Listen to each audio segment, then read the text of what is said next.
Bueno, en primer lugar, bienvenidos, buenas tardes a todos y mi más sincero agradecimiento a los compañeros del equipo de gobierno. Está por aquí nuestro diputado Juan Carlos Ramos, nuestro compañero Enrique Becerra, de la Delegación de Mayores también, que hace una gran labor. Y, como no, también veo por aquí a María Ángeles, directora de la biblioteca. Ahora acabo de ver a Elena Fontacha, nuestra nueva directora de Cultura. Televisión Carmona, por supuesto, siempre que nos acompaña y lleva estos bonitos momentos a todos los hogares de Carmona. Y, como no, a todo el público que hoy nos acompaña y que me consta que son enamorados de la cultura y de la poesía. En la mesa hoy no pueden acompañarnos nuestro alcalde Juan Ávila y nuestro concejal de Cultura Ramón Gavira por motivos estrictamente profesionales, pero me han transmitido su pesar por no poder estar aquí, porque este día no solo lo marcan en el calendario ellos como un día importante para la cultura de Carmona, sino también como un día importante para el disfrute de ellos por el amor que me consta que tienen hacia la poesía y la admiración que tienen tanto a Fran como a los autores que aquí nos acompañan y se sientan en cada presentación de cada número, que ya vamos por el 36. A mi derecha, Francisco Javier Cruz, para todos, Francisco C. Cruz, perdón. Para todos, Fran Cruz, director de este maravilloso proyecto en forma de revista y al que cada vez que yo veo se me viene a la cabeza una frase que hoy en día deambula por las redes sociales y páginas de Internet, y que es un proverbio africano que dice: si quieres ir rápido, camina solo; si quieres llegar lejos, ve acompañado. Y así es como todos vemos al amigo Fran, flanqueado y acompañado por su mujer Chari, conformado un perfecto binomio y escribiendo su propia poesía, la de sus vidas, con la pluma del respeto, el amor, la comprensión y la admiración mutua. Enhorabuena, Chari, enhorabuena, Fran. Ambos sois un verdadero y bonito ejemplo. Esta tarde también nos acompaña la poeta María Gómez Lara, Premio Loed de Creación 2015, y que estoy seguro Fran os la presentará a continuación mucho mejor que yo pudiera hacerlo, y a la que agradezco por acompañarnos en el día de hoy con una aportación que quedará grabada en nuestro recuerdo. Es para nuestro ayuntamiento un orgullo, un honor y una satisfacción poder participar anualmente en la edición de Palincesto, revista ya consagrada y veterana con más de 3 décadas, y de la que hoy se presentarán su número 35, correspondiente al año 2020, pospuesto por la pandemia, y en el que me alegra ver que participa también nuestro poeta local, José Luis Blanco, para mí, don José Luis Blanco, al que personalmente me remita a mi infancia como profesor de mi colegio Cervantes, y que me demuestra y muestra que la poesía no solo es buena, sino que también es escrita por buenas personas. Enhorabuena, José Luis, por su aportación. También ve la luz hoy el número 36 del corriente año 21. El parto ha sido doble, en este caso de mellizos, parecidos pero no iguales. Es clara la apuesta de nuestro alcalde y de nuestro ayuntamiento por la cultura que en Carmona, podríamos decir, tiene una actividad frenética. Aquí podría aprovechar y preguntarle a Elena Fontacha, recién incorporada la directora de Cultura, que tiene que estar como loca. Y que tenemos que agradecer, por supuesto, también a nuestro compañero Ramón Gavira y a su equipo, al equipo que lidera y que a diario lo dan todo, se esfuerzan por la cultura en Carmona. Y ahora más si cabe, con un precioso objetivo que estoy seguro se va a conseguir, que es que Carmona sea Patrimonio Mundial de la UNESCO, y que para ello, si cabe, como digo, aún más trabajo que ya están desarrollando. Tiempos difíciles que, por supuesto, venimos de una etapa rara, difícil, como quería decir, fortuita. De pronto el mundo se paró en seco.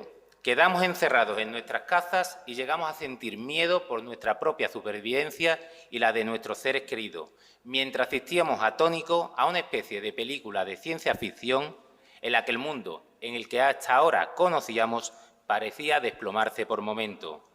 Tiempos difíciles que, por supuesto, han quedado registrados para la eternidad, también, cómo no, a través de un vehículo que plasma la realidad y la historia, como es la poesía. Los poetas no se achicaron, sacaron su mejor arma, sus plumas, ahora reconvertidas en teclados de ordenador, salvo algunos, como Francisco, que sigue haciéndolo con su máquina de escribir antigua, para plasmar realidades, pero también para hacer volar la imaginación y conseguir evadirnos entre verso y verso. El amor, los sentimientos y las emociones, pilares fundamentales en nuestra vida, son también los hilos que tejen cada uno de los poemas que escucharemos esta tarde y que estoy seguro nos harán preguntarnos, ¿podemos entender una vida sin poesía? En este caso, la poesía viaja de un continente a otro. Se convierte en amalgama que une nuestra Carmona, España y Europa con Iberoamérica. La palabra escrita, en este caso en verso, demuestra una vez más que la poesía no solo calma, sino que también acerca culturas y personas, como hoy ocurre en esta mesa, y contribuye a la creación de un mundo mejor que tenemos la obligación de construir para nuestras generaciones futuras. Haciendo honor al significado de la palabra palincesto, que da nombre a las revistas que hoy se presentan, dejemos huella de la dura etapa que hemos pasado, pero borrémosla para seguir escribiendo un mundo más bello, en este caso, a través de la poesía. Es un honor para mí participar en este acto. Gracias de nuevo a todos por su participación y asistencia, y le paso la palabra a los verdaderos protagonistas de esta tarde.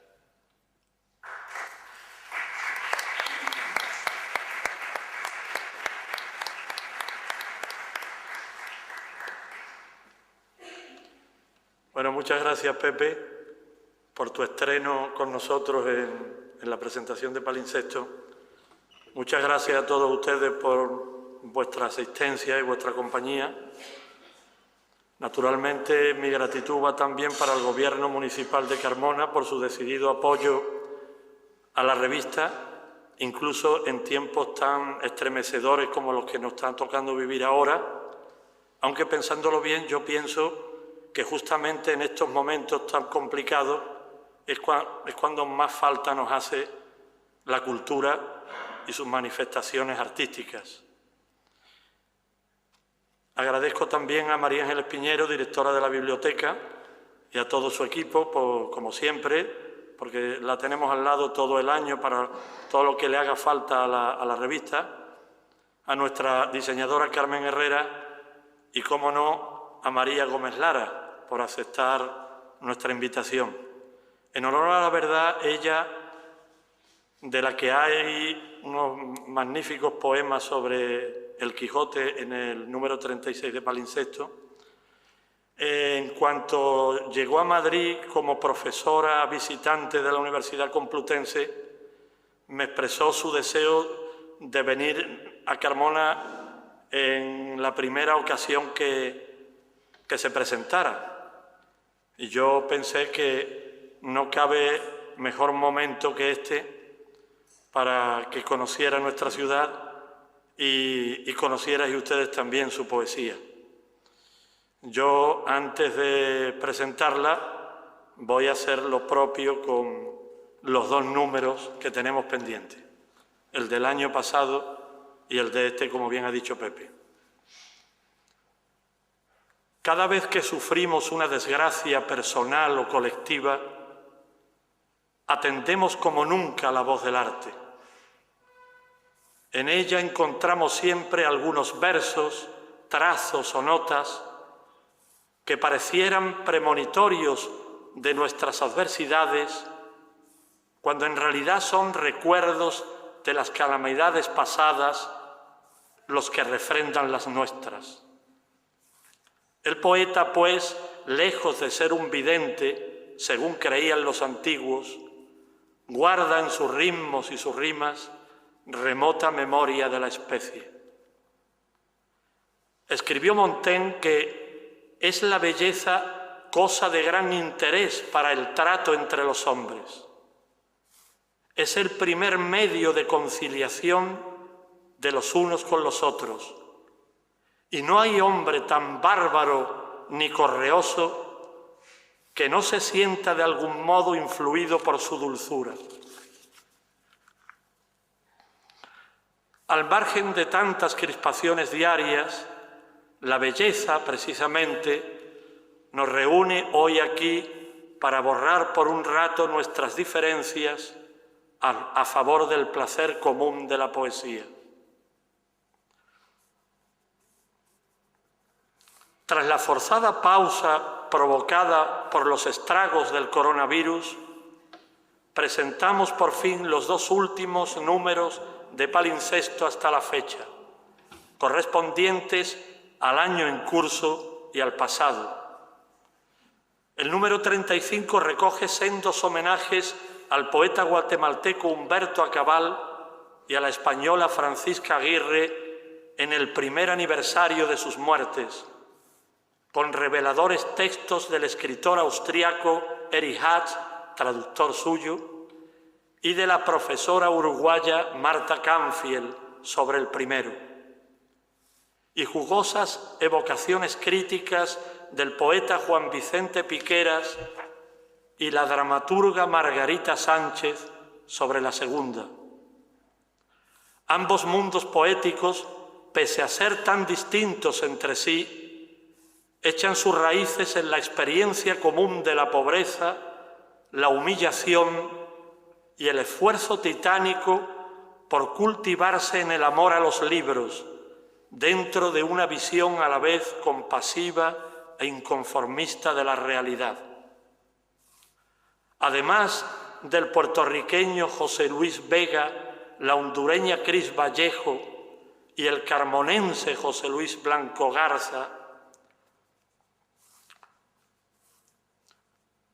cuyo tono de tierno desengaño ante la vida dialoga en voz baja con versos de sus poetas predilectos hasta integrarlos en los suyos propios, las páginas centrales ofrecen una significativa muestra de los poemas intimistas de la chilena Eliana Navarro, 1920-2006, introducida por su compatriota Oscar Hahn.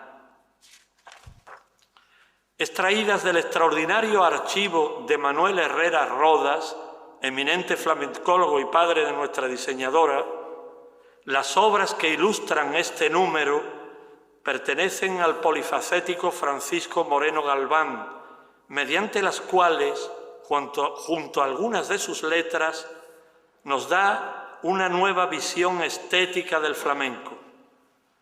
Alejada del costumbrismo, su pintura de raigambre picasiana y trazo vigoroso plasma retratos, bodegones y escenas del cante, del toque y del baile, en los que proyecta su propia vivencia del arte hondo. El número 36 se abre con nuevos versos escritos durante el confinamiento del poeta argentino ya nonagenario Antonio Requeni, acompañados de una amplia entrevista donde aborda, entre otras cuestiones, su ascendencia valenciana, su entronque literario con las formas tradicionales de la lengua, la relación entre su poesía y el periodismo, que ejerció durante más de medio siglo, y los achaques de la vejez, a la que Caballero Bonal, el primer autor entrevistado de Palincesto allá por 1990, calificó como una maldita sucesión de pérdidas. Entrañable recuerdo dejó Antonio Requeni en la primavera de 2017 con la lectura que dio en nuestra pentamilenaria ciudad. El otro extenso bloque lo acapara la poeta mexicana Isabel Fraire, 1934-2015, tan injustamente olvidada en su país como desconocida en el nuestro, cuya poesía de inquietante y rara transparencia viene avalada por los artículos de Ernesto Lumbreras y Fabio Morábito, a quien Chari y yo debemos su descubrimiento al insertar un poema de ella en su última novela El lector a domicilio. Destacan también las páginas dedicadas a Rosela Di Paolo, de la que junto a algunas composiciones suyas se publica su discurso de recepción del Premio Casa de la Literatura Peruana a su trayectoria literaria. Las ilustraciones pertenecen a Leo Matisse, uno de los grandes innovadores de la fotografía en Colombia y del fotoperiodismo del siglo XX. Cedidas altruistamente por su hija Alejandra, presidenta de la fundación que lleva su nombre, forman parte del ciclo de Aracataca, el Macondo de García Márquez, y plasman, en palabras de Gerard Martin, no solamente la resistencia y dignidad de los habitantes de la costa colombiana, sino también cierto halo mágico que los relaciona con su entorno de una manera muy específica y especial. Completan el número su compatriota María Gómez Lara, nuestra invitada de hoy, con unos bellísimos y actuales monólogos de personajes del Quijote, los españoles Lola Mascarell y David Leo García, además de la palestina Asmás Asaicet, traducida por Frances Simán. Esta joven traductora generosamente nos ha abierto la puerta tan escondida de la poesía de su país, Honduras. Gracias a su indesmayable labor mediadora, sumamos 2 nuevos libros a nuestra colección: El ladrido de los pájaros, de José González, y Papeles del Solo, de Rigoberto Paredes. Se trata de los primeros volúmenes antológicos editados en España de estos 2 maestros de la lírica hondureña. Unidos por un sesgo irónico, los distinguen, sin embargo, sus estilos y enfoques. La poesía de José González, desconcertante e imaginativa, crea un mundo intransferible trenzado por el sueño y la memoria. La de Rigoberto Paredes, más sombría y ácida, se caracteriza por un lúcido descontento de gran riqueza formal. En definitiva, como los jóvenes personajes del Decamerón de Boccaccio, que encerrados en una villa idílica a las afueras de Florencia, se defienden de la peste de 1348 contándose cuentos unos a otros para aliviar sus penas y sus miedos, estos 2 números de palimpsestos son un modesto empeño por tender puentes en medio del gran aislamiento de la pandemia y, por ende, un refugio espiritual más necesario que nunca. Bueno, llegamos al meollo de la cuestión, que todos creo que tenemos ganas de escuchar a María. María Gómez Lara nace en Bogotá en 1989, o sea, podía ser hija mía perfectamente. O sea, su calidad poética no le viene de mis genes, podía venir, pero no. Ella estudia literatura en la Universidad de los Andes, tiene 2 maestrías, una de escritura creativa por la Universidad de Nueva York y otra de literatura en lenguas romances por la Universidad de Harvard. En esta universidad está a punto de terminar su doctorado. Pero naturalmente ella no está aquí ni por su impecable expediente académico, que es envidiable desde luego, ni por su juventud, está por una poesía aquilatada, honda, a pesar de su edad. Ha escrito hasta ahora 3 libros de poemas, los ha publicado, uno desde el horizonte, ¿no? ¿Era María? No, después del horizonte, perdón, sí, después del horizonte. Contratono, que fue premio Loewe de poesía a la creación joven, está además traducido al portugués por Nuno Giudice, uno de los poetas más relevantes de la nación vecina de Portugal, y El lugar de las palabras. Yo estoy convencido de que cuando la oigamos, ustedes se van a quedar con las ganas de seguir profundizando en su obra. Entonces, pensando en eso, Gracias a Francisco, de la librería San Pedro, hay ejemplares de sus 2 últimos libros aquí para quien quiera adquirirlos. Creo que merece la pena tenerlos, ¿eh? No solo en la música o la pintura surgen artistas precoces, también en la poesía, como es el caso de María Gómez Lara, quien a punto de cumplir 32 años cuenta ya con 3 libros publicados, 2 de los cuales, Contratono y El lugar de las palabras, llaman la atención por su madurez humana y audacia literaria.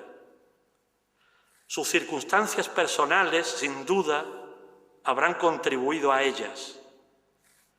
Hija de un exministro de su país y fiscal general del Estado y de una renombrada periodista política, desde niña llevó guardaespaldas a todas partes y hace 4 años fue operada de un tumor cerebral.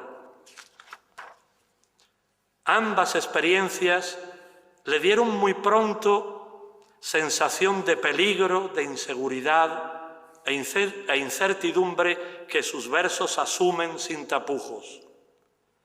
Nadie nos quita la muerte, la llevamos en los huesos, en la sangre, se nos cuela en los recodos de la piel y se sienta a esperar el momento de arrastrarnos. Antes de leer sus poemas, los escuché en su propia voz cuando en octubre de 2020 clausuró online las jornadas de poesía en español de Logroño dirigidas por el poeta Paulino Lorenzo, en las que yo también tuve el honor de participar. ¿Cómo comprobarán ustedes ahora, la fuerza declamatoria de María se acompaña de una intensa expresividad física que al menos a mí me retrotrae, según los imaginé siempre, a los antiguos juglares. Las modulaciones de su voz, sus cambios de tono, de volumen e incluso el dinamismo gestual potencian la actitud agónica de esta poesía. Agónica en el sentido etimológico de lucha, de esfuerzo titánico por transmutar el dolor en arte. Al leer sus poemas me di cuenta de que en aquella lectura riojana nuestra joven poeta interpretaba una partitura hecha de versos largos y cortos, ajenos a las medidas clásicas, cuya flexible alternancia recoge los más sutiles sentimientos encontrados. Me refiero especialmente a El lugar de las palabras, su último libro hasta la fecha, concebido como un sui generis diario de la enfermedad, donde ella registra el proceso de sus altibajos anímicos anteriores y posteriores a la operación del tumor. Y lo hace con el habla de todos los días, a tumba abierta y el miedo a flor de piel. De ahí la extrema desnudez de esta escritura que, descargada de figuras retóricas, desprovista de mayúsculas y signos de puntuación, lo fía todo al ritmo de su afán comunicativo, en el que la alta temperatura emocional se templa un poco con las objetivas informaciones médicas intercaladas en el discurso. Por esto, lúcida siempre ante la angustia que la embarga, nos confiesa: yo, que tanto necesito explicaciones, trato de quedarme en lo concreto. Pero En lugar de las palabras no es solo un libro sobre el padecimiento de una grave enfermedad, sino también una reflexión sobre el lenguaje y el temor a perderlo. El carácter polisémico de este título alude tanto a la a la razón de ser de la poesía misma como al espacio que las palabras ocupan en el cerebro. Por consiguiente, si el lenguaje forma parte física del cuerpo, resultará tan frágil como éste. Contratono, su libro anterior, contiene poemas breves, de visos simbólicos y por ende menos narrativos. Sin embargo, ambos comparten esa aguda conciencia de la precariedad del cuerpo y de la materia entera. Recuerda que tienes cuerpo porque la piel estalla, la cabeza se quiebra y las manos tiemblan solas sin que puedas controlarlas. Se diría que el decidido desengaño de Contratono abona el terreno al realismo demoledor del lugar de las palabras. Heredera de la mejor corriente conversacional de Colombia, representada entre otros por Mario Rivero, Elkin Restrepo, Darío Jaramillo o María Mercedes Carranza, la poesía de María Gómez Lara está, como refiere este verso suyo, escrita con los huesos, con la sangre. Muchas gracias.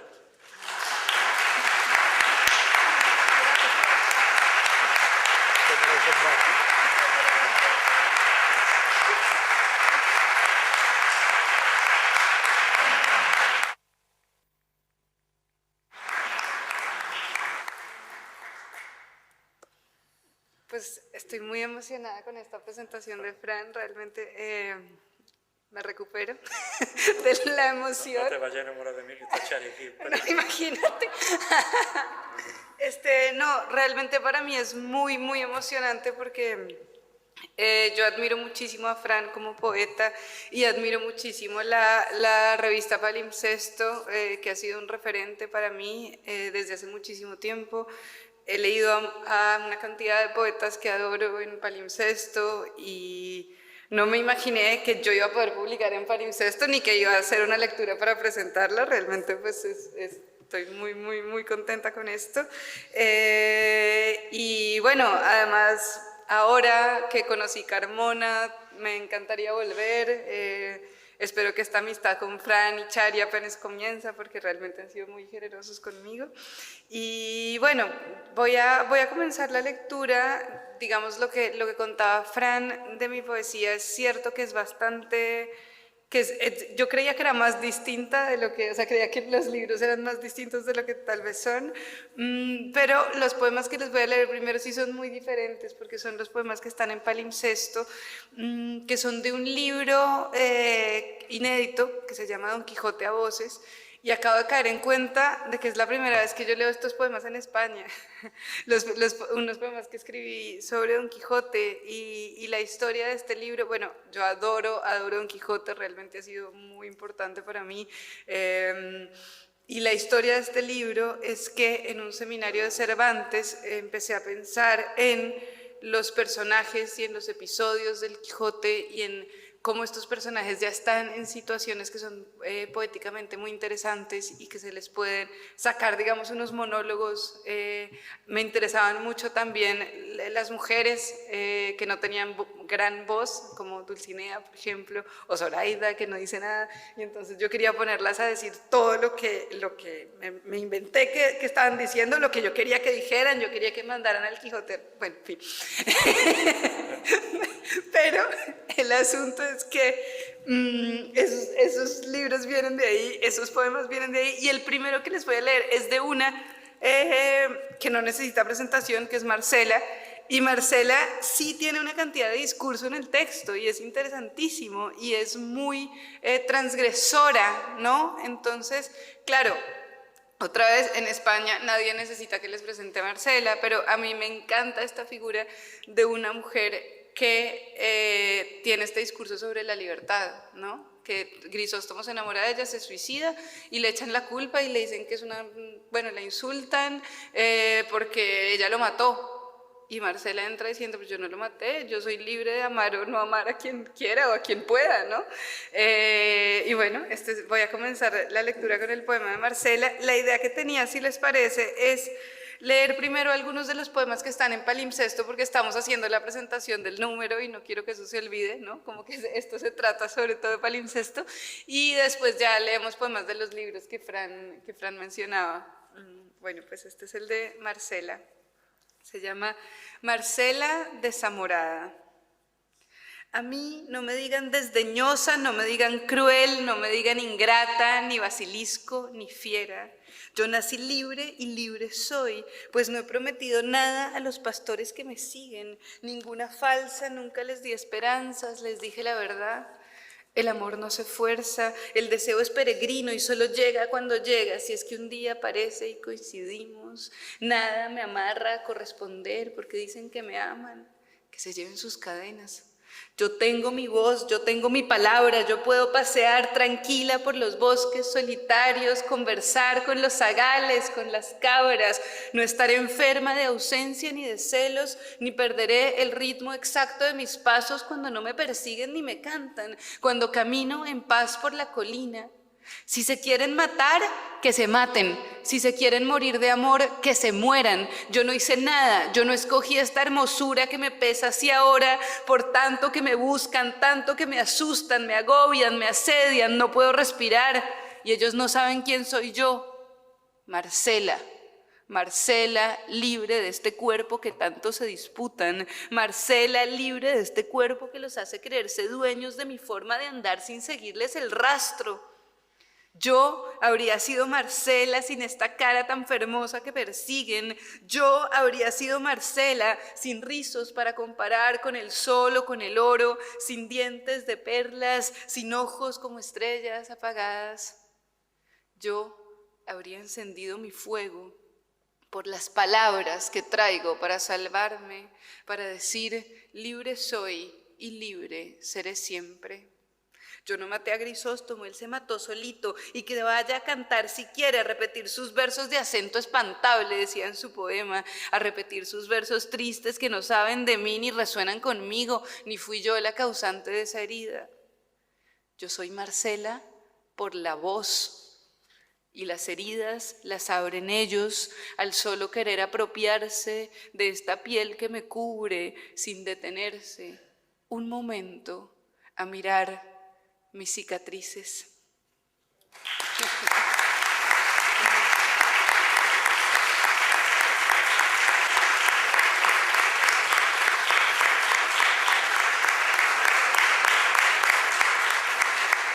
Bueno, hablando de voz, mientras converso aquí con ustedes voy a ir tomando agua para que me dé la voz para leer. Bueno, este poema, el de Dulcinea, es sobre un episodio, porque claro, Dulcinea está en todas partes en el libro, pero es el episodio en que ella está encantada en la cueva y entonces Don Quijote se la encuentra encantada, y otra vez lo que hice fue hacer un ejercicio, pues digamos, imaginativo de lo que me imaginaría que habría dicho Dulcinea, o de nuevo de lo que yo quería que dijera, ¿no? Porque la poesía nos da esa libertad también. Entonces, bueno, aquí va el poema. Se llama Dulcinea encantada. Dice que me vio en una cueva. Yo no sé de encantamientos. Dulcinea me grita al verme, Dulcinea del Toboso. Y habría que buscar un nombre.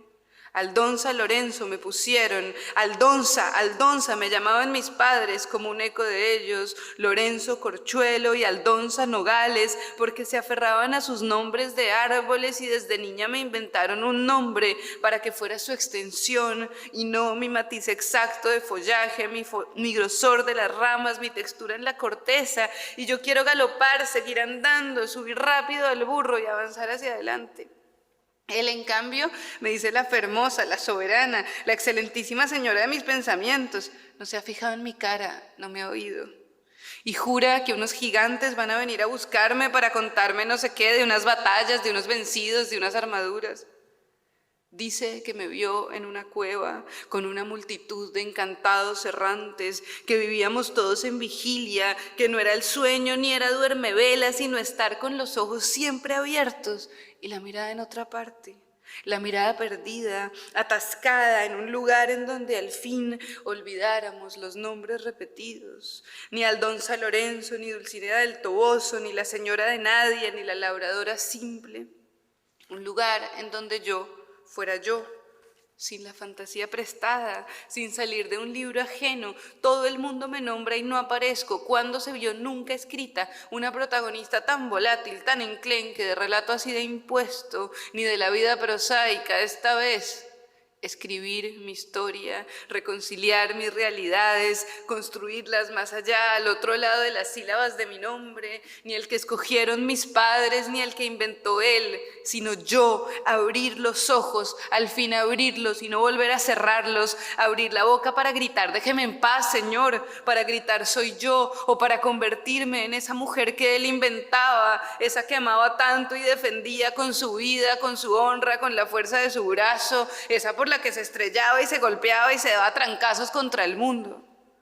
O convertirme mejor en quien a mí me parezca, dibujarme a mí misma, imaginarme, nombrarme, elegir mis palabras, ser mi propia narradora. Yo en primera persona y no en tercera ausente, en tercera silenciada, mirar para allá hacia donde tenga voz. Dice que me vio en una cueva y no sé si quedarme en esa cueva o si él estaba dormido, loco dentro de su locura. Dice que me vio en una cueva y no sé de encantamientos, pero quiero desencantarme sola. Que se vaya él con su escudero, llama ahora a Sancho Panza, que se vaya con sus nombres y apodos y pronombres, con sus frases enrevesadas, que se busque otra señora, que le busque a sus desvelos otra dueña, que atraviese otro lugar, que no me quiebre el camino para seguir andando. Al fin desencantarme, que se vaya o escoger mi encantamiento, ir justamente a donde me lleve yo, que me guíe el mapa exacto, que tracen mis palabras.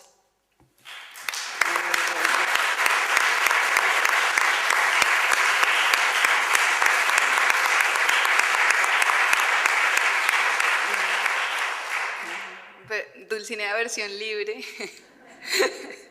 Bueno, y ahora voy a leerles otro poema que es una de mis escenas preferidas del Quijote, que es cuando lo traen en la jaula, que me parece lindísimo ese momento, porque él está metido en la jaula y de repente le da por hacer unos versos como pastoriles de espacio abierto, que son completamente contradictorios de la situación en la que está.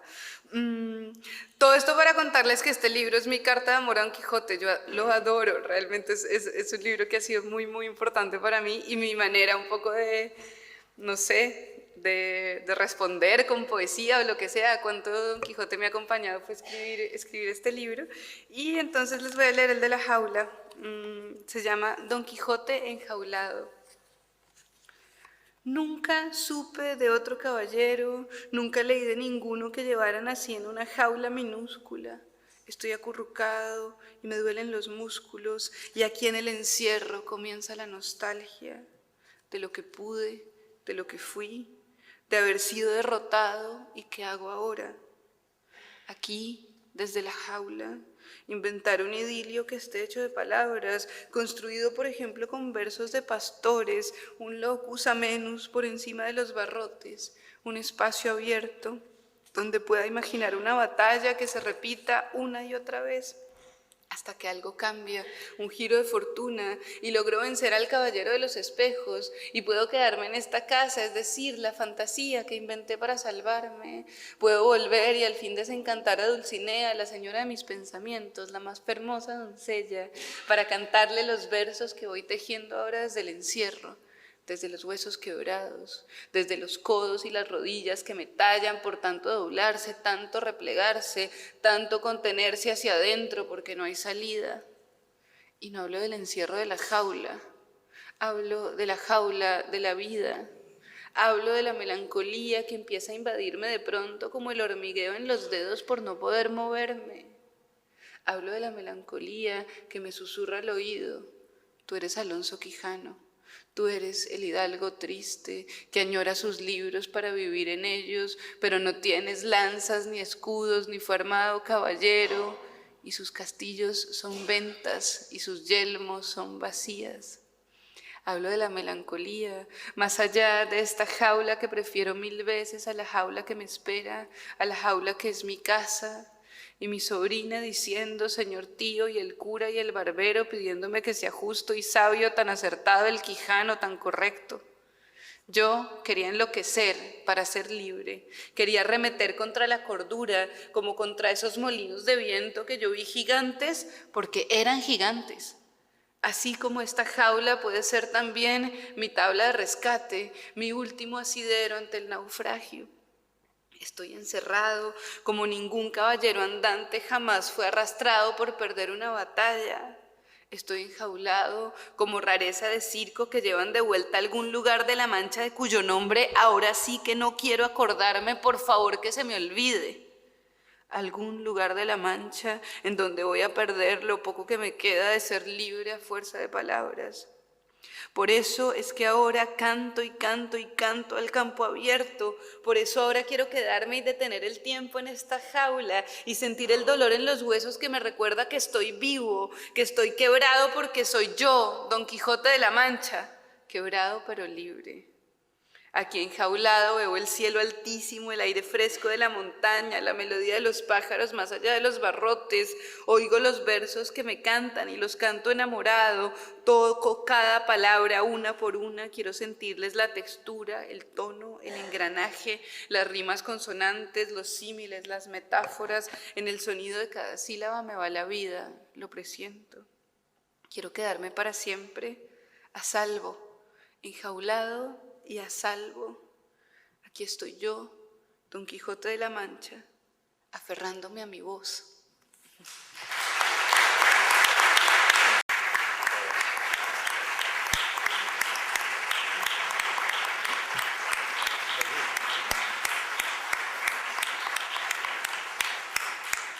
Ese momento de la jaula es tan triste.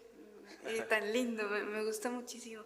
Bueno, no les leí el de Sansón Carrasco, que también está en palimpsesto, para que igual quede algo de sorpresa y se lean la revista. y bueno, la idea es más adelante, pronto, ojalá mientras esté en España, sacar este libro completo porque ya está terminado y bueno, es bastante distinto a otras cosas que ya van a ver que escribo yo. Pero bueno, se dieron una idea de lo que está en palimpsesto y entonces ahora sí voy a seguir leyendo poemas de estos libros a los que se refería Fran.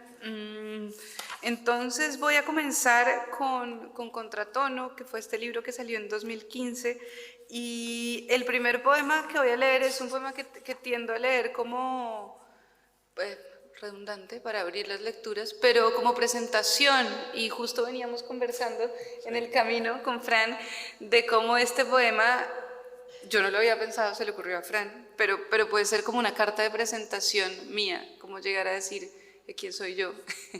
Y creo que quién soy yo tiene que ver mucho, en mi caso, con la poesía que me ha conmovido, porque también, esto también lo conversábamos el otro día comiendo, que si pudiera escoger entre escribir o leer, siempre prefiero leer. Es decir, para mí es importante escribir, pero es mucho más importante leer, y es mucho más importante la poesía que me ha acompañado, ¿no? Y una de esas poetas que han sido fundamentales para mí es Emily Dickinson. Yo a Dickinson la adoro. Y da la casualidad de que yo nací el mismo día que Dickinson. Y una vez que cumplí años, una amiga mía me dice, este año no te voy a regalar nada, te voy a decir una cosa. Y me dijo, Emily Dickinson nació el 10 de diciembre de 1830. Y fue un regalazo, porque me hizo darme cuenta de esto, ¿no? Entonces, este poema es mi carta de amor para Dickinson también. Se llama Emily Dickinson. Nací el mismo día que Emily Dickinson, casi 2 siglos después, y las cosas han cambiado un poco desde entonces. No tuve su entereza ante el dolor, ni su oído sutil para las revelaciones. Vivo en un edificio alto donde no llegan los pájaros, solo un ruido de sirenas que no canta. Es una ciudad inmensa. Aquí todos somos nadie, pero no hemos aprendido a guardar el secreto. Al caminar regamos nuestra nada en las esquinas. Nací con la piel oscura en un país del trópico y vine a buscarla a este estruendo tan lejano de su voz que se enredaba en las praderas. La imagino callando en los ladrillos. Veo sus manuscritos de letras apretadas como ramas de tinta negra que se quiebran en cualquier envoltura, en la lista de mercado, y se enlazan otra vez para inventar el mundo. Nací un 10 de diciembre como ella y no traje ese silencio. Sin embargo, gracias al conjuro de repetir sus versos mientras cambian los semáforos, estoy a flote todavía.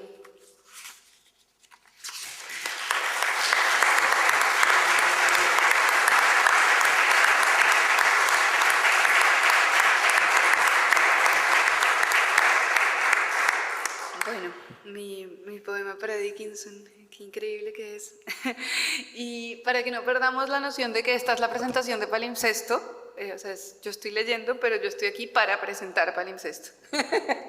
Entonces... El Palimpsesto está para que te conozcan a ti. Bueno, entonces para que eso no se nos olvide, voy a leer un poema que tiene un epígrafe de Rosela Di Paolo, que es una poeta peruana que está incluida en el mismo número donde estoy yo, y para mí fue muy emocionante porque admiro muchísimo la poesía de Rosela, y por cosas de la vida en ese número está Rosela y está Fabio Morábito, que es otro poeta que de hecho uno de los capítulos de mi tesis del doctorado es sobre Morábito. Entonces pues compartir número con ellos fue muy bonito y casualidad total, sí. Entonces voy a leer este poema que tiene un epígrafe de Rosela Di Paolo. El poema se llama Variaciones sobre un tema y dice el epígrafe de Rosela: y el comienzo de mi vida sin tu cara en otra parte. Pero ¿dónde? Empezar a vivir sin tus facciones que se dibujan insistentes al final de la avenida, en la línea de edificios, en la palma de mi mano. ¿Para cuándo escapar de tus rasgos obsesivos? Tu frente es el renglón, no hay páginas en blanco. Voy viendo la silueta de tu cara en los lugares más extraños. Una mancha de tinta, esta pluma engañándome otra vez, la rama gris de un árbol que olvidó sus hojas. ¿Cómo borrar tus cejas, tu nariz? Ese gesto de asombro me sorprende todavía. ¿Cómo borrar tus orejas si las recuerda mi voz?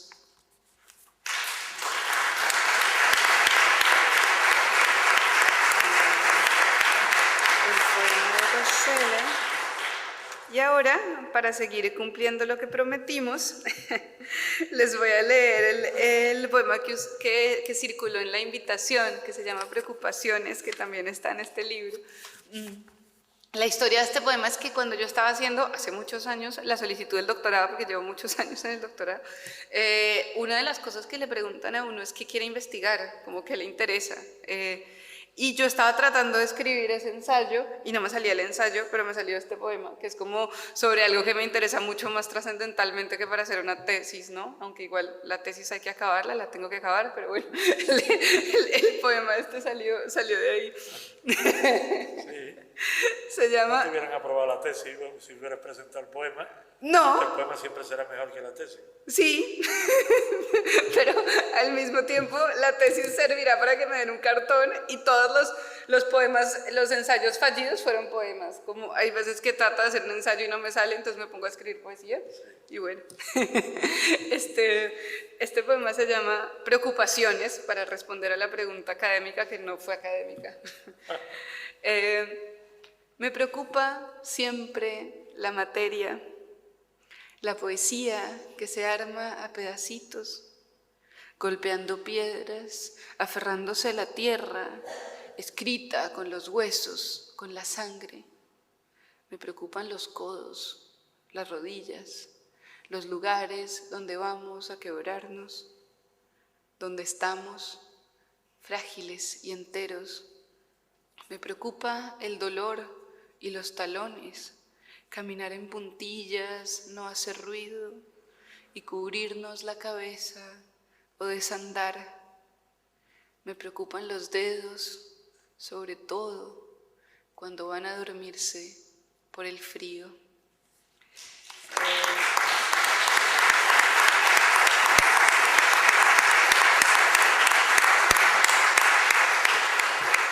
Ese poema resultó ser, no sé si una poética o un intento de poética.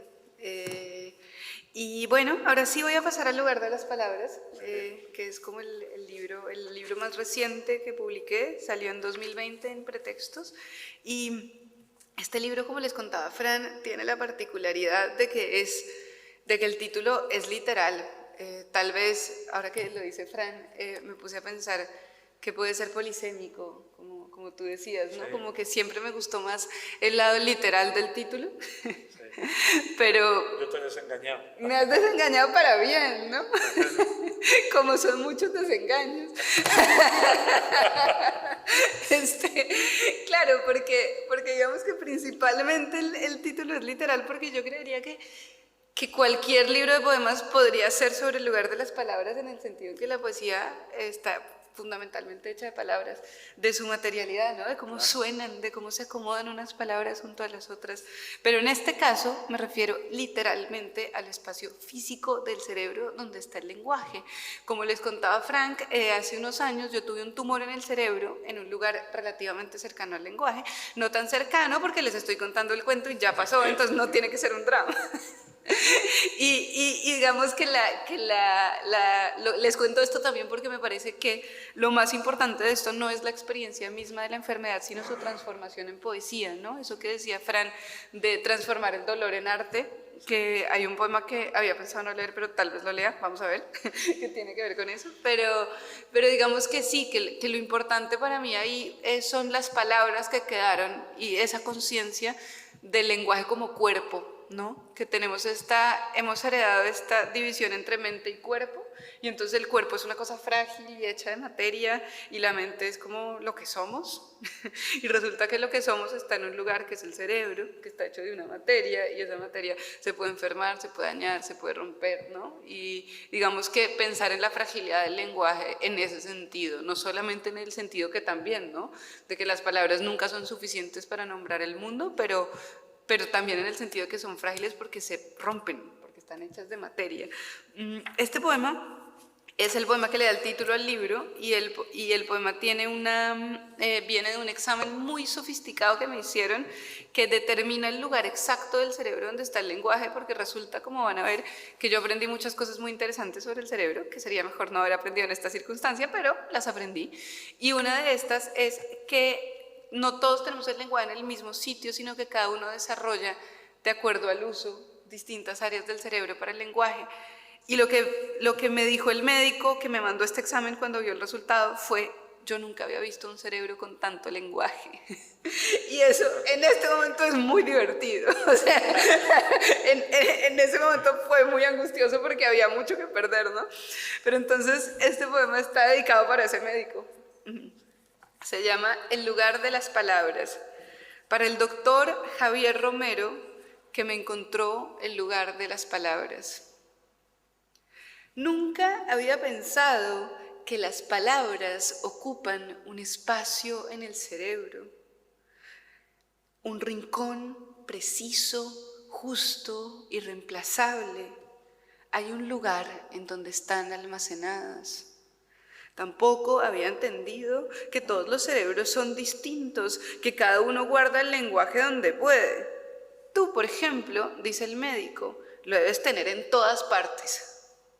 Vamos a buscar exactamente dónde aparece tu lenguaje, dónde es que lo guardas. Vamos a dar con el lugar de las palabras para ver si está comprometido.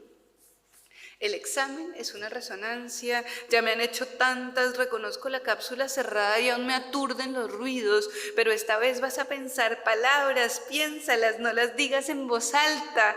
Vas a ver en la pantalla una palabra, por ejemplo, bicicleta, y piensas bicicleta, pedales, timón, cadena. Para rastrear tu lenguaje, lo más importante es la generación de verbos. Ves, por ejemplo, la palabra puerta y piensas todos los verbos que puedas, mientras más mejor. Pienso, abrir, cerrar, derrumbar, deshacer, levantar, empujar, jalar, portazo. No es un verbo, pero es linda la palabra portazo. Concéntrate, María, piensa un verbo. Door, open, close, that's about it. No olvides no mezclar los idiomas. Si ves la palabra en inglés, piensa en inglés, manténlos separados. Vamos a hacerte un examen bilingüe, primero en español, luego en inglés. You're going to see the first words in Spanish. En español se me ocurren más verbos, puedo actuar con más ímpetu, con más precisión. Qué curioso que el lenguaje se mida con acciones, que hacer sea más fuerte que nombrar. Yo pensaba que las palabras más palabras eran los nombres de las cosas. En todo caso, el examen bilingüe es porque tampoco sabía que el cerebro guarda en un lugar la lengua materna y en otro distinto los idiomas aprendidos. Depende de la edad en que se aprendieron. Yo, por ejemplo, aprendí tarde y tengo acento en todos los idiomas. El cerebro, además, procesa de manera diferente la información que sabe y la que no sabe.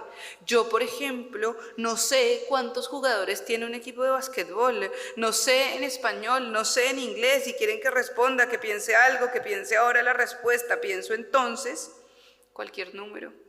Supongo que no me estarán midiendo lo que sepa de deportes porque la verdad es que no sé nada. Así que al menos en eso estoy tranquila. Ahí no hay nada que perder. Quieren encontrar todas mis palabras, incluso las que uso para traducirme en esta tierra helada. ¿Can I think in Spanish? Le preguntó a la enfermera.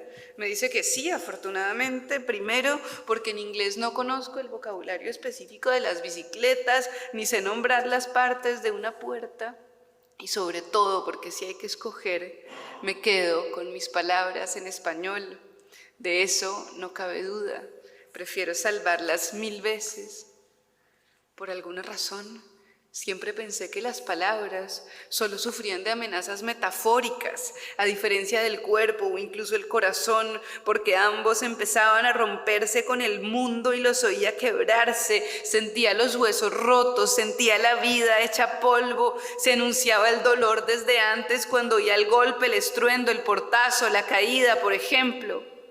Cuando llegaste tú, las palabras eran otra cosa. Las palabras eran mías y si se rompían, yo podía repararlas. Por ejemplo, cuando no sabía cómo nombrar la herida que dejaste para empezar a cerrarla. Escribí y escribí y escribí tantos poemas que no se parecían a tu nombre, que no eran suficientes, que no trazaban la forma de tu hueco. Palabras y palabras y palabras que no bastaban para borrarte, pero ocupaban un espacio en la página y al verlas dibujadas comenzaba a sanar. Al rodearte con ellas empezaba a convertirte en cicatriz. En cambio ahora hay una bomba de tiempo en mi cerebro que quién sabe cuándo explota. ¿Quién sabe cuándo se transforma? Puede ser nunca o mañana o en un año. ¿Quién sabe cuándo empieza a crecer y a invadir el territorio donde viven mis palabras, a desplazarlas, a acorralarlas, a doblegarlas, a arrinconarlas? ¿Dónde las voy a poner? Si están comprometidas, ¿existirá algún lugar en donde pueda guardarlas? ¿Cómo las protejo? ¿Cómo las escondo? ¿En dónde me resguardo si he perdido mi refugio? ¿Dónde vivo yo si las palabras son mi casa?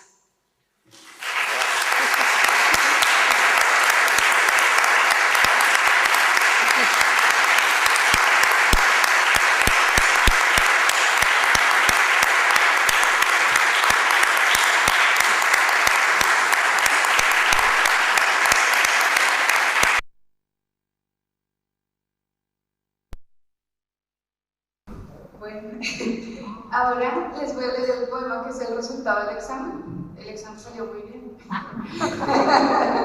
Por eso estoy aquí hablando con ustedes, ¿no? Si no, no estaría contándoles el cuento. Sí. Y el resultado del examen fue que lo más cercano que había era a un centímetro, y resulta que un centímetro es muy lejos en el cerebro.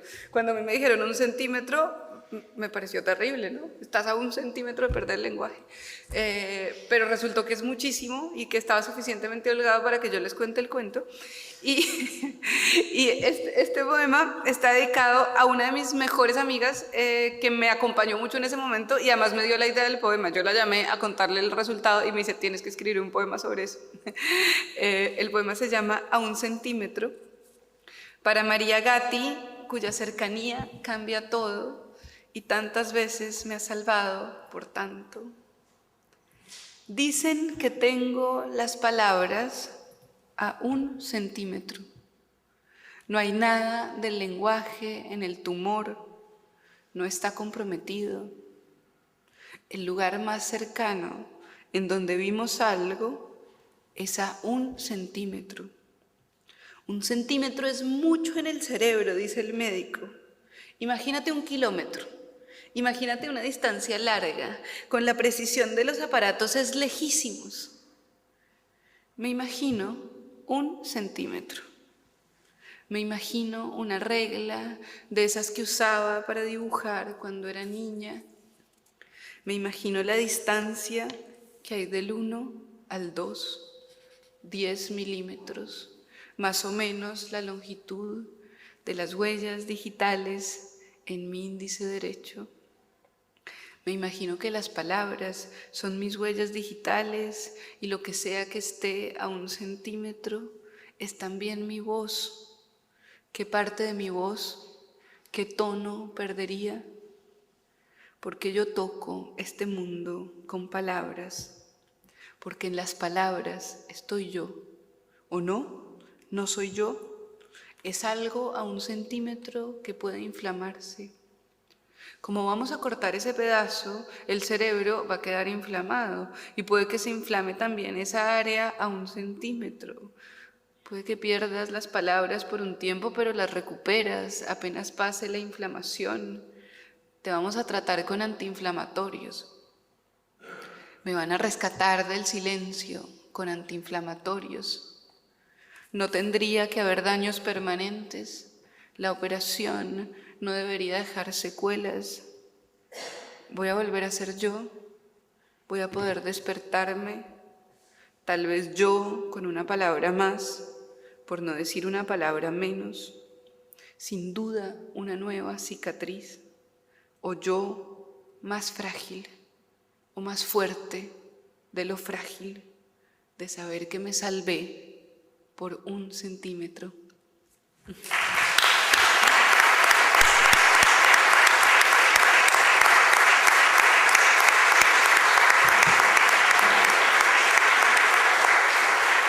Ahora que me acordé de lo de despertarse y de cómo me iba a despertar, esta anécdota tiene que ver con ustedes de alguna manera. Y es que cuando yo me desperté de la operación, mi mamá, claro, se imaginan mi mamá, pobrecita, ¿no? Y entonces ella necesitaba verificar que yo sí fuera yo, ¿no? Y entonces me pregunta, María, ¿quién es Eugenio Montejo? Y esa era su manera. Eugenio Montejo es un poeta que yo adoro, amiguísimo de Chari y de Fran, que estuvo aquí en Carmona, claro, y digamos que mi nivel de amor a Montejo es tal que esa fue la pregunta que me hizo mi mamá para identificar que yo siguiera siendo yo. Pero bueno, hablando de eso, el poema que les voy a leer ahora está dedicado a mi mamá y en esta lectura se la voy a dedicar a Fran y a Chari porque ellos me lo pidieron. Yo no lo había puesto dentro del repertorio y a ellos les pareció que había que incluir este poema, entonces aquí está. Y la historia que tiene este poema es que yo odio el frío, lo odio, y por cosas de la vida acabé viviendo 6 años en Boston, Nueva York, bueno, los lugares más fríos en donde se podía estar. Y cuando pasó todo esto yo estaba en Boston, por eso hay algunas cosas en inglés, que los médicos hablaban en inglés, y a mí me dio como una necesidad práctica que nunca tengo porque yo nunca trato de resolver ningún problema, lo mío es escribir poemas.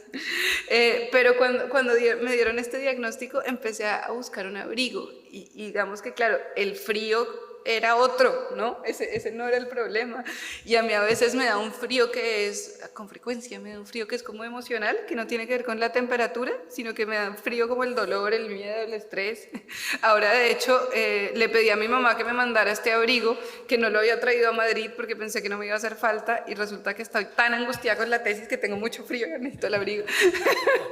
Pero bueno, esa es la historia del poema, que es sobre un abrigo que mi mamá, que sí tiene mucho sentido práctico, ella necesita resolver problemas. Imagínense estar en esta situación en que yo tenía esto y obviamente ella no lo podía resolver, o sea, lo resolvió el médico, ¿no? Pero esa sensación de que no lo puede resolver, entonces se empeñó en comprarme el abrigo. Y resulta que es un abrigo que es caro, y entonces yo le decía, mamá, no vale la pena que te gastes la plata en eso, tal, pero ella se empeñó y me compró el abrigo. Es un abrigo rojo, no es este, es un abrigo rojo bastante más grande que este. Y bueno, el poema es sobre el abrigo y se lo dedico esta vez a Chari y a Fran. Un abrigo de invierno. Para mi mamá, que se empeña en regalarme abrigos de invierno. Mi primer reflejo, después de escribir 2 poemas, fue comprar un abrigo de invierno, como si fuera lo más urgente al recibir la noticia. Primera prioridad de acción para no quedarme estancada, congelada de la angustia, empecé a investigar. Quería un abrigo de una marca canadiense, de esos que se usan en el polo para inviernos que nunca sospeché, inviernos peores que este. Quería un abrigo de un color brillante, vi uno rojo encendido y me encantó, un abrigo para no perderme en la nieve, un abrigo para recordarme aquí estoy yo con mis colores, no me he ido. Quería algo concreto para resguardarme, algo para tocar, un escudo, una armadura, un amuleto. Pero si tienes tantos abrigos, no necesitas otro. Necesito ese, porque todos los que tengo son insuficientes, porque el invierno que se viene no habría podido imaginarlo, porque quiero protegerme de algo, cualquier cosa, protegerme del frío, proteger mi piel contra la nieve, aunque sea inútil, aunque mi cuerpo esté solo, aunque no tenga cómo abrigarme del miedo, aunque no pueda hacer nada para ampararme el cerebro, para envolver la conciencia, para cubrirme la voz.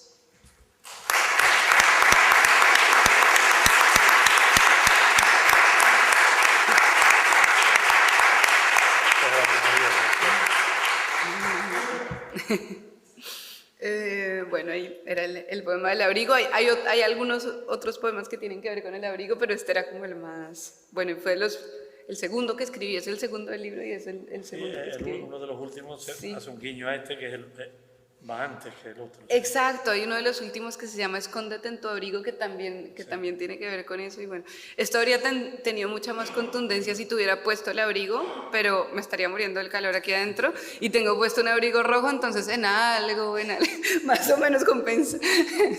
Bueno, les contaba que yo aprendí cosas interesantes del cerebro y una de esas es que el cerebro no duele, es decir, recibe las señales del dolor del resto del cuerpo, pero el cerebro mismo no duele. Y por eso yo pasé por esta cosa así miedosísima y nunca me dolió nada, nunca sentí nada. Y otra cosa que se necesita entender para este poema, que es algo, o sea, la vida tiene sus cosas irónicas y en este caso ya hay que reírse, porque es un extremo, es un extremo realmente. Es importante aclarar y es un extremo. Y resulta que yo tenía un tumor que tenía forma de corazón, así, como un corazón así. Yo lo vi, hay una resonancia magnética que lo comprueba, y si trato de inventarme eso, no me creen. Es decir, está en el libro que tiene forma de corazón y esta se lo inventó para efectos poéticos, simbólicos, tal. No me lo inventé. O sea, efectivamente tenía forma de corazón y además, claro, toda la vida que yo llevaba escribiendo sobre el desamor y de repente me sale esta vaina en forma de corazón en la cabeza que ya era como un chiste de la vida que no me parece tan chistoso, pero bueno, habrá que reírse porque ¿qué hacemos? Entonces, este poema necesitaba contarles esa parte para que se entendiera. Se llama El cerebro no duele. Hoy amanecí imaginándome un dolor, una punzada justo al lado izquierdo donde dicen que tengo el corazón. Pero el cerebro no duele, porque es justamente el que procesa el dolor, lo transmite, lo codifica, lo distribuye, aunque no para sí mismo. Los músculos no eligen dormirse, a veces sin razón se paralizan, dejan de sentir y al despertar se explota todo acumulado. De repente son miles de agujas desatadas clavándose al tiempo. El cerebro, en cambio, escoge cuándo descansar, decide dormir, olvidar, tomarse un respiro al fin, apagarse para soñar que esto no está pasando, que fue una pesadilla, hasta que una punzada me despierta. Debe ser que así duele la conciencia.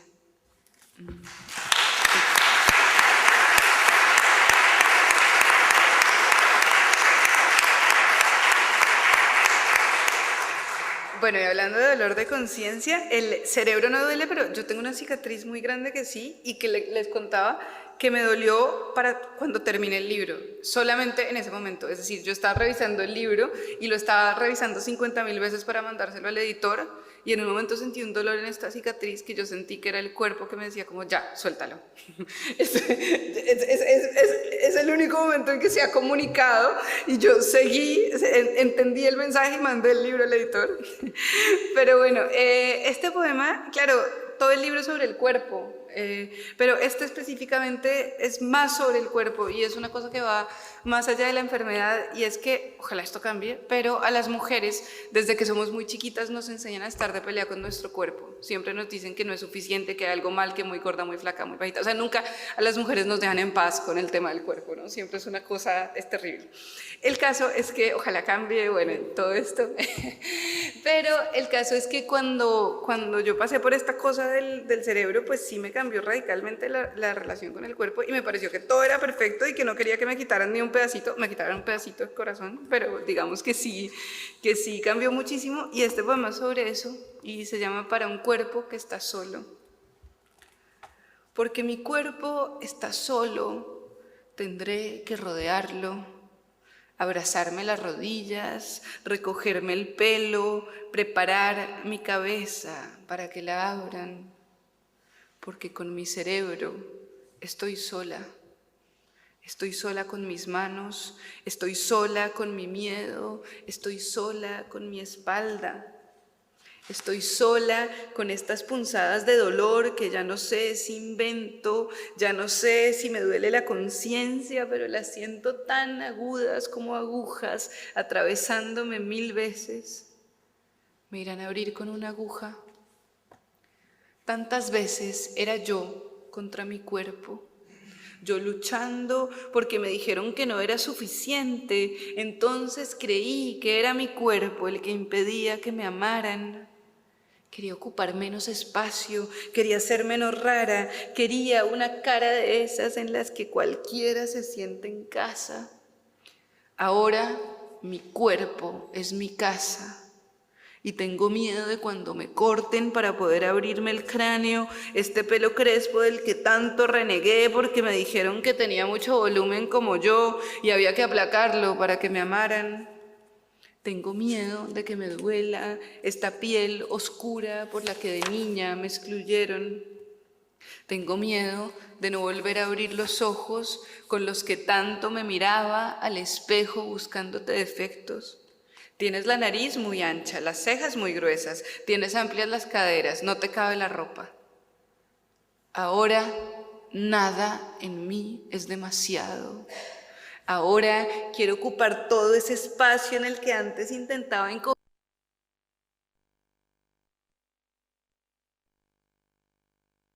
Donde estoy, llenar todos mis rincones.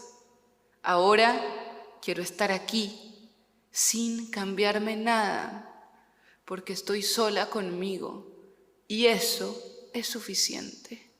Por todo lo que amo a este cuerpo que está solo.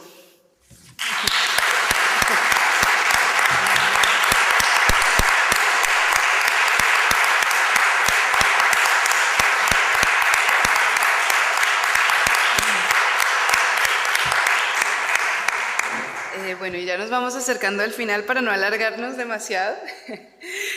Voy a leerles entonces un poema cortito del lugar de las palabras y luego otro sobre la escritura, porque como esta es la presentación de Palimpsesto, quería que termináramos con el amor a la poesía, que es lo que nos reúne aquí, ¿no? Sí. Entonces, bueno, primero les leo este cortito que se llama Palabras Piel y es el que usamos para el separador, estos separadores de pretextos que son tan bonitos. Y además era lo único que cabía, porque este libro está hecho de poemas largos porque del miedo a perder las palabras yo quería como usarlas todas y que extenderlas en la página y que ocuparan kilómetros, ¿no? Entonces encontrar uno que cupiera en el separador estuvo difícil, pero lo encontramos, este cupo. Bueno, se llama Palabras Piel y tiene un epígrafe de Rose Auslander que dice: palabras número, palabras tiempo, palabras piel. Si pudiera escoger otra piel, sería oscura como la mía y estaría hecha de palabras. Si pudiera decir palabras piel y así tener un cuerpo como el mío, pero elocuente al quebrarse. Si tuviera un cuerpo que dijera, por ejemplo, aquí estoy, no me he ido, por ejemplo, sobrevivo. Un cuerpo que diera razones y porqués y no este aturdimiento, este cansancio, estos huesos casi polvo de tantas veces rotos. ¿Cuánto entendería entonces si tuviera palabras en vez de cicatrices?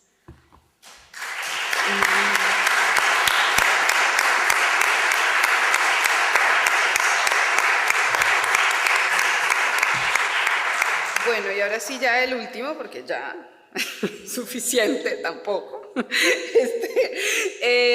Este poema es un poema sobre escribir y sobre la necesidad de escribir, incluso cuando uno no puede escribir, y por lo menos en mi caso, la poesía me ha salvado de las cosas más terribles, como ustedes ya oyeron, de otras menos terribles, pero también difíciles, como también ya oyeron.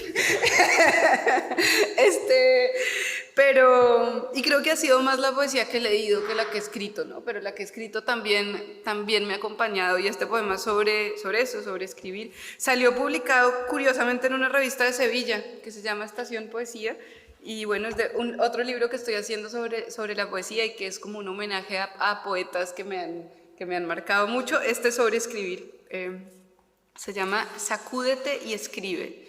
Y tiene un epígrafe de Sir Philip Sidney que dice: Fool, said my muse to me, look in thy heart and write, que sería algo como: tonto, me dijo mi musa, mira en tu corazón y escribe. Este poema también lo escribí en una clase del doctorado en que tenía que hacer un ensayo sobre Sir Philip Sidney y no hice el ensayo, pero hice el poema. Sí. Bueno, ahí quedó el poema. Exacto, ahí va con la tesis. Bueno, se llama Sacúdete y escribe. Que las palabras lleguen solas o que las empujes cuando no te encuentres, que las jales de algún lado como puedas cuando casi te quiebres. Sacúdete y escribe para dar contigo, para no desvanecerte en el trajín de cada día levantarte, hacer café, cumplir con lo de hoy. sino hablar, hablar, usar la voz, tocar el mundo con la voz.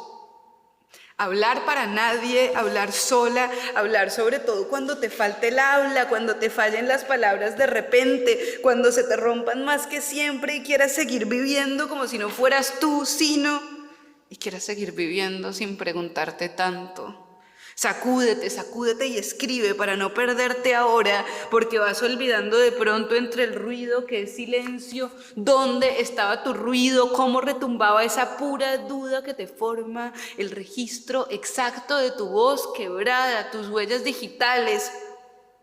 Sacúdete y escribe, mánchate las manos, toca la tinta con los dedos, porque vas olvidando sin notarlo que estás hecha de las pocas palabras que logres decir, las que te atrevas a gritar y más aún, las que se te atraganten, las que pierdas para siempre en el intento. Estás en las palabras atravesadas que no van a ser nunca, eres justamente las que no puedes tocar, las que no alcanzas, las que cómo articular el grito mudo.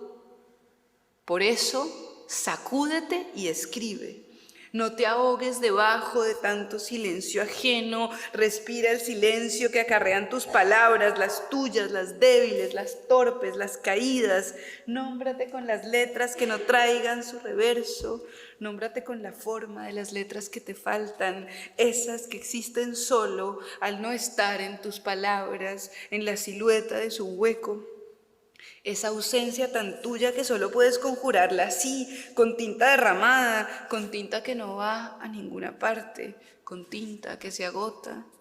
Por eso, sacúdete y escribe, aunque no tengas nada que decir, solo dolor sin nombre. Y se te escape el ritmo de ese verso que buscabas, aunque no logres que cante, sigue dándole forma como puedas, con el balbuceo, con el murmullo, con las manos, con el estruendo que chilla y se revienta.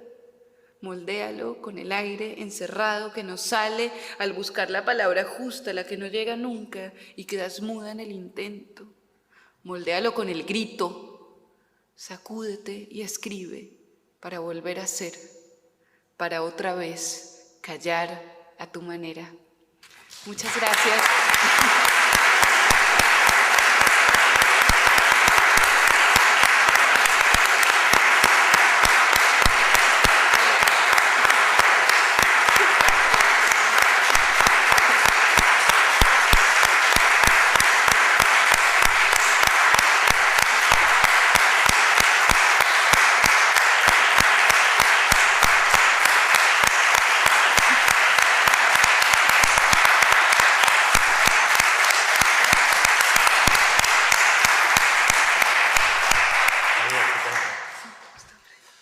Bueno, yo la verdad que yo ya había oído recitar a María, me esperaba lo que he oído, pero estoy seguro de que no me equivoco si digo que de las tantas lecturas que ya llevamos afortunadamente con Palimpsesto, esta está entre las más emotivas que hemos tenido en tantos años, sin lugar a dudas.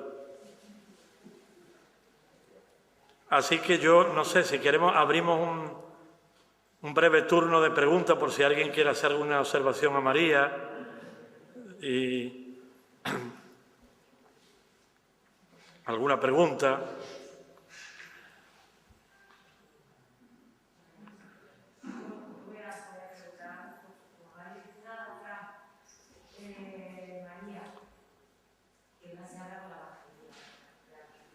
Si quieres te la quitas un momento para verte la pregunta, ¿no?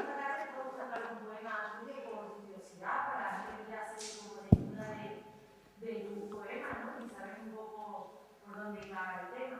Y me ha impresionado mucho lo que Fran decía antes, que no usan las mayúsculas, no usan la signo de puntuación, para no encorsetar al poema, o qué significado simbólico tiene eso, por qué no utilizan las mayúsculas, los signos de puntuación, te quiere desembarazar de todo lo que es cuerpo y alma de la ortografía, no sé, de alguna manera, por decirlo a tu forma, ¿no? Claro, muchas gracias por la pregunta y es muy a propósito, lo calculé, o sea, es un capricho calculado, es un capricho pero tiene su razón de ser. Digamos, en contratono hay algunas mayúsculas, luego en el lugar de las palabras ya no, pero lo de las mayúsculas y la puntuación tiene una razón de ser bastante...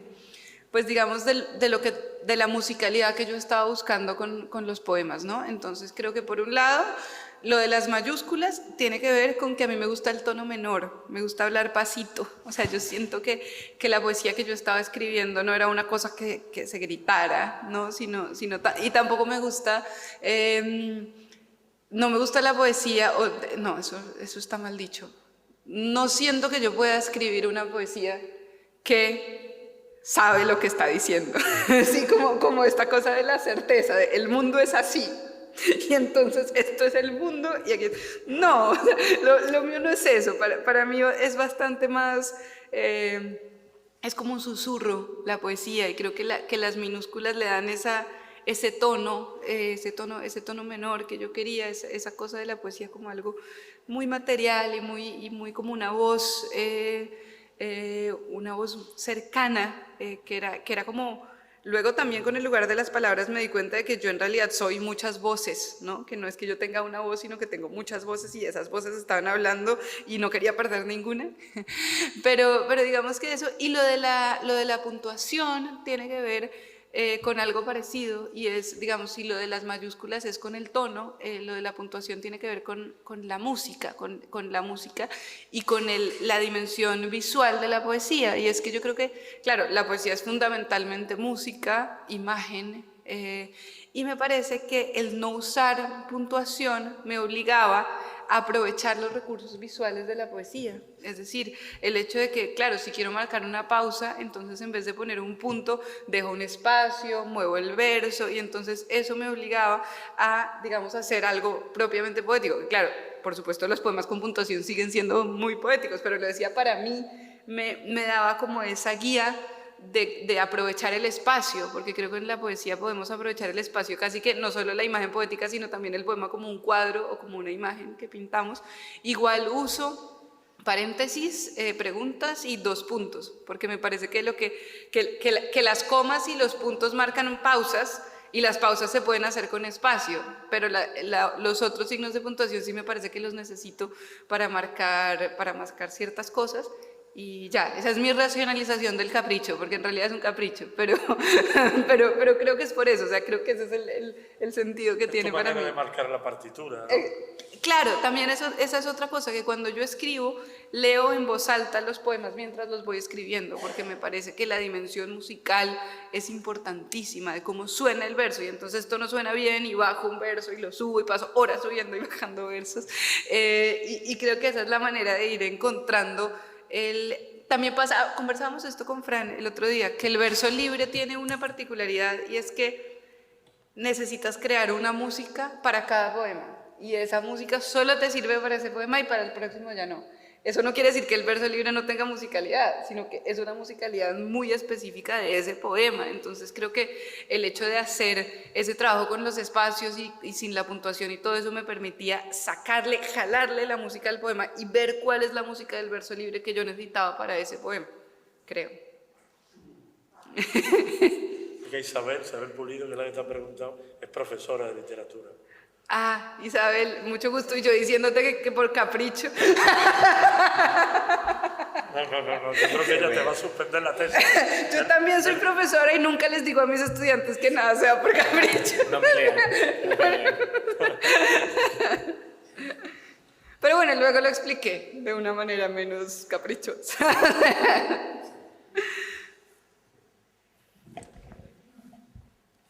¿Alguna pregunta más? Y nos vamos cerrando, vamos despidiendo este acto. Bueno, pues nada, María, por mi parte, en nombre del Ayuntamiento, pero también en nombre de los carmonenses, por supuesto, mi más profundo agradecimiento, porque al igual que a ti te regalaron una fecha de cumpleaños, tú nos has hecho un gran regalo esta noche con tu presencia, con ponerle voz aquí en directo. Yo me siento incluso sobrecogido. sobrecogido, a la vez miraba tu agenda y tenía también mariposas en el estómago. Hemos hecho un viaje desde cómo las mujeres del Quijote reivindicaban su espacio y su voz y su identidad. Después hemos llegado a cómo has sabido sacarle punta a esa fase de tu vida tan complicada y cómo has sabido transmitirla a través de tu poesía. Hemos rozado la neurociencia, ámbito que a mí también me gusta mucho. Hemos llegado al cerebro a ver cómo el cerebro no duele, pero sí pueden doler las palabras. Y yo creo que hemos llegado a sentir como las palabras tenían casi corazón, las sílabas. Yo veía una A palpitando, una I palpitando.